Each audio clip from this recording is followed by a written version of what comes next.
nandito tayo ngayon sa Caloocan, sa shop ni Boss Nick Calabo. Ayan po ang ating AK na si Ash. Dito po natin siya dinala dahil expert po sila dito sa mga Kimco. Ayan po, makikita nito. Mga genuine parts po yan ng Kimco. Lahat ng model meron sila dito dahil yan po ang expertise. At ayan po, makikita nyo rin sa shop yung mga isda ni Boss Nick Calabo na naglalako yan.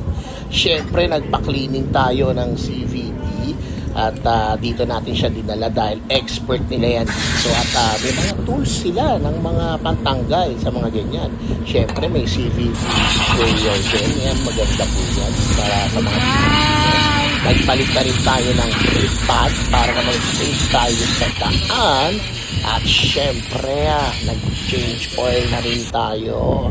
Of course, ayan, dire-diretso ang paglinis ng CVT. Ayan po si Boss Labon. May-ari pogi, no? At ayan po, makita natin, ang ganda na, ang linis na ng ating panggilid. Mga tropa, nagpalit din tayo ng air filter. Ito na air filter po sa dumi na. At ayan na po, ready to roll na uli ang ating si Ash. Ayos!